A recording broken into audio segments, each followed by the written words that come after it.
Alright guys, I hope y'all enjoyed that clip I threw together just in my last few years of training, kind of compiled into one whole minute. Just to start it all off, that was my C4 that I just showed a quick clip of, and now we will be starting off with stretching. I do this before every single workout. I've done this religiously for the last 2-3 years, doing these exact stretches that I'm showing to you guys right now. I'll either take PVC to do this stretch right here, or you can use rubber bands if you have those. You know, there's all kinds of different things you can do that. And then second, I'll start by hanging from a pull-up bar, and I'll make sure that my back's nice and loose. Kind of work on getting my rotator cuff nice and stretched out. Make sure I'm not, prone for injury whenever I bench, because for a lot of people that don't really know a lot about how to avoid injury on the bench. One of the biggest problems that I think a lot of people face in their first few years of training is whenever they actually get to the bottom of the rep, they will go way below 90 degrees with their elbows. So what I mean by that is your elbows should be just about parallel with your body at the bottom of a rep, and that's why we retract our shoulders, to make sure that, of course, you don't want to tear your shoulder, because if you go down too far, obviously, you're going to be putting a lot of strain on your labral/rotator cuff. So here I'm doing some nice side laterals and front races to push some blood into my shoulders.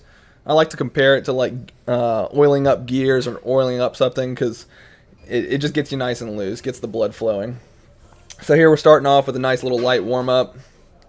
I'll do 135 for a couple reps, and today is actually a strength day on chest day, so we'll be doing 3 sets of actually just 3 reps, and on the top set you're supposed to go for 3+, and I went for, I believe, 5 with 245, so you'll see that shortly. This is fairly light. I'm starting off really light for this training cycle because I haven't been strength training for the last few months. But yeah, like I said, you want to make sure that your elbows are reaching right at parallel, because if you're going too far below, that's how you get an injury, and that's something I actually ran into a couple years back, and ever since then I've kind of been, I wouldn't say I'm scared of the bench, but I've been very cautious with how I bench, because at the end of the day, for bodybuilding purposes, I don't think the bench is like a necessity, or at least not the flat bench. I mean, incline's so much better for developing that connection.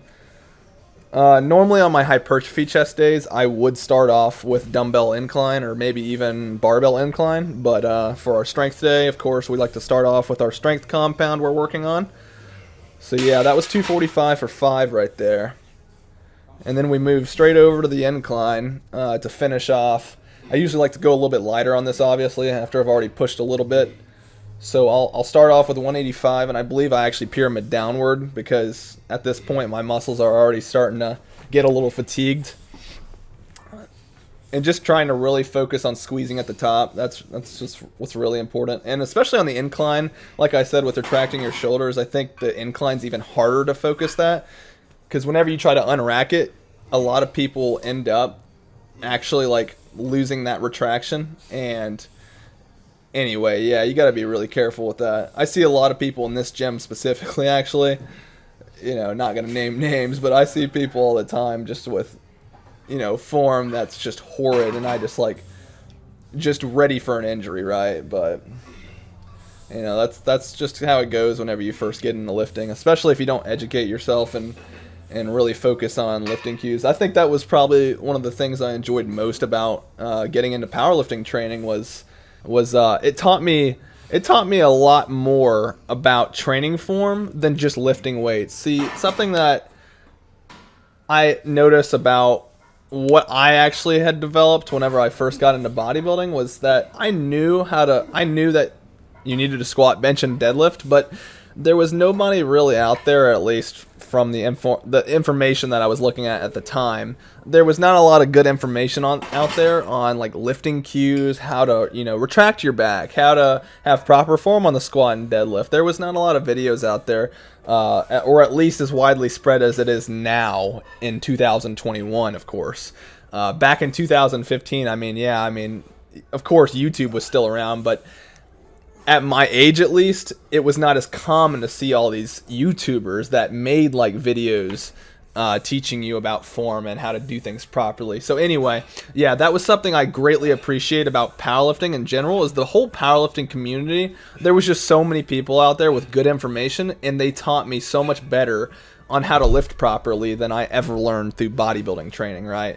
The reason I even started in the first place was just because I wanted to look good, just because I wanted to have, you know, some arms and some abs, just like any other typical gym bro.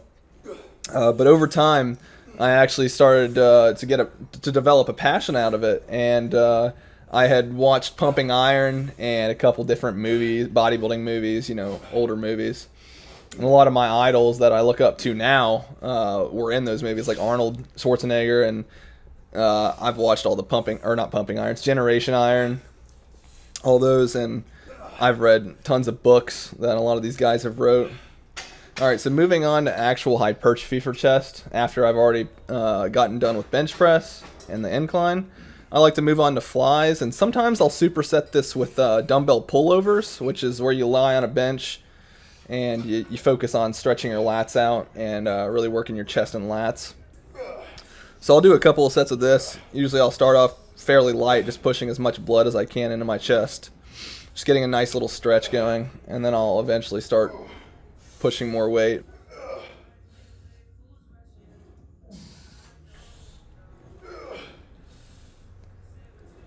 There's lots of different variations you can do with the not dumbbell fly, but flies in general. You can do dumbbell flies, you can do cable flies, you can lie on an incline bench and do incline flies. There's all kinds of different variations you can do. I think I started off with this leaning forward fly, and then I decided I wanted to hit like a different angle of my chest. So once this guy got done with the bench he was cleaning off there, I actually grabbed that bench and went ahead and put the incline fly or set it up so I could just hit it at a different angle.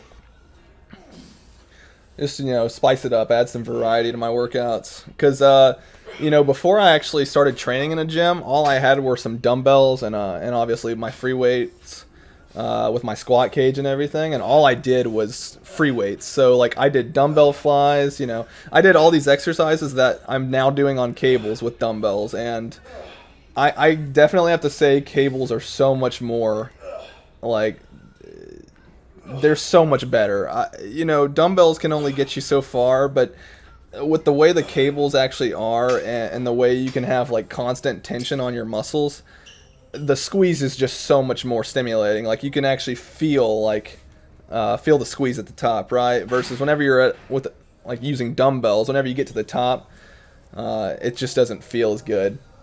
So yeah, and also another form tip that I'm noticing that I've actually seen a lot of people do with dumbbell flies that are actually really bad is not bending those elbows. So as you can see, I kind of have my elbows just a little bent because, you know, if you were to leave them completely out, you would be putting so much more tension on your shoulders, and that's how you just like on the bench press can get an injury because you're putting way too much strain on your shoulders.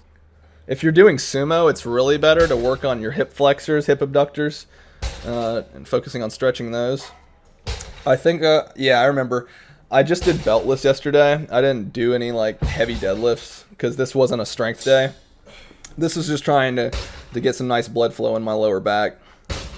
And honestly, like this 315 felt so good. It was so light that I was just like, you know what? I'm just going to throw some straps on and just go for as many reps as I feel like I need. You know, and like I said, I didn't even count the reps here. I usually will just go for 8 to 10, maybe even 15 reps. Because it's more of a feeling than just, you know, do this many reps. I know there's science behind how many reps you need to do specific things, like for building strength, building muscle, building endurance.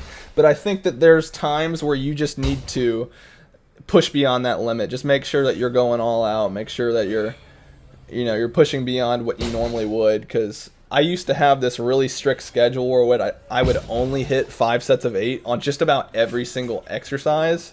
And then whenever I attempted going for like 12 reps, I would always burn out. Like my endurance was just terrible. So now I kind of just, like I said, I have a variety of things. I'll go anywhere from 4 reps to 4 to 15, sometimes even 20 if I'm really just trying to tear up my body. But after deadlifts, well, that was like 3 sets of 10 to 15 reps probably with 315.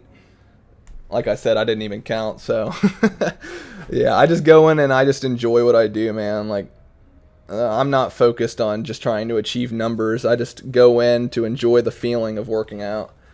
And here, another typical form problem that I've seen a lot of people have is they will, as you can see, I try to keep my elbows as close to my body as possible, making sure they're going right to my sides. If you flare your elbows out too far on this exercise, you'll actually get more of a bicep pump than you will on your actual middle back, right? So if you focus on, what I tend to try to remember is I'll take that grip that I have right there, and I'll try to make sure that touches my stomach, my lower abdominals, because right there, if you squeeze right there, you can really feel it in your middle back.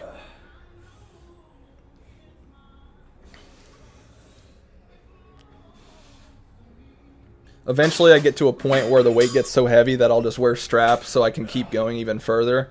I think I went up to like 170. It should be at a different angle, but I eventually go up to 170 and I throw some straps on.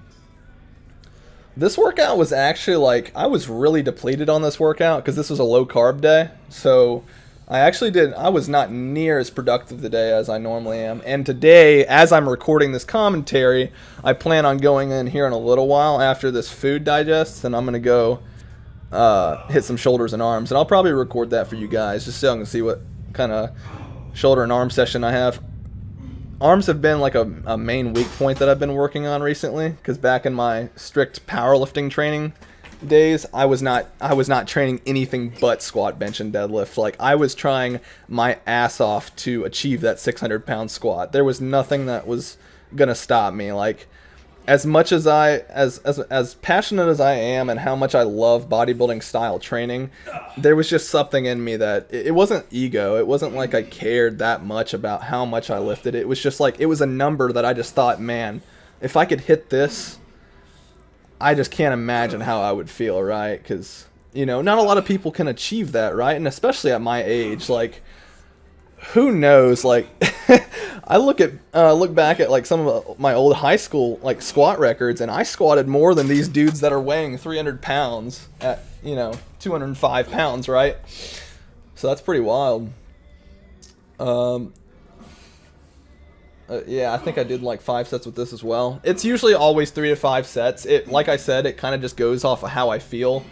If I go for 3 sets and then I start losing that mind-muscle connection, if you want to call it that, I'll just either say, all right, well, let's go to the next exercise, go find something else that I can get a connection with, because at the end of the day, going through the motion and not feeling the exercise, it's not going to get you anywhere in bodybuilding, because that's the whole purpose behind hypertrophy training, is really trying to focus on squeezing that muscle and tearing it.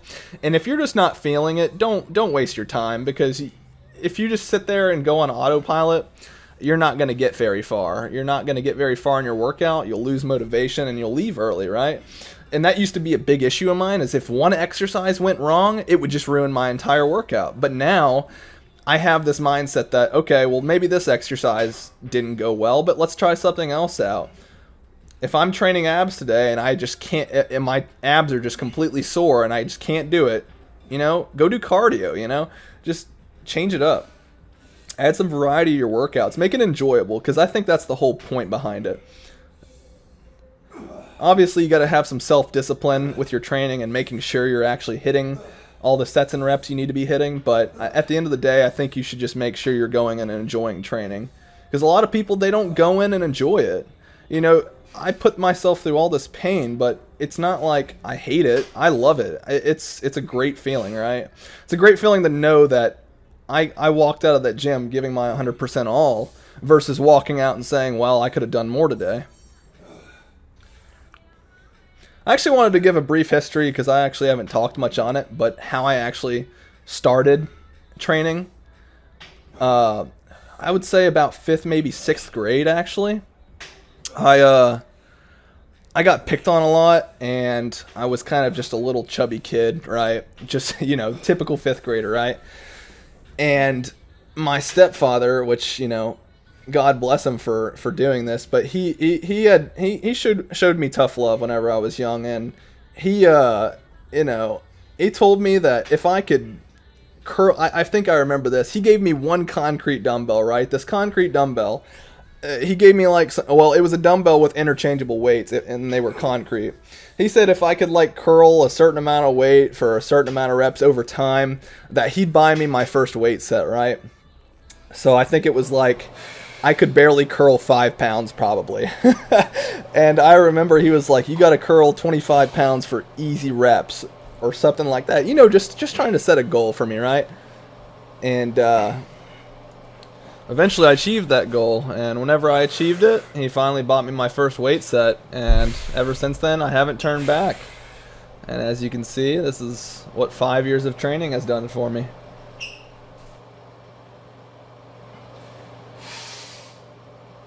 Alright, so there's the end of the workout, and there's some of the posing that I did. I kind of have a headache right now, just from training so much, I think. Normally I don't get headaches like that, but today's a low carb day, so maybe that's why.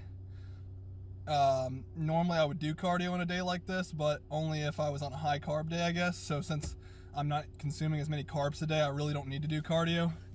Unless I'm trying to lose a bunch of weight, which I'm not right now. Currently, I'm just trying to obviously maintain my cardiovascularity while maintaining 200.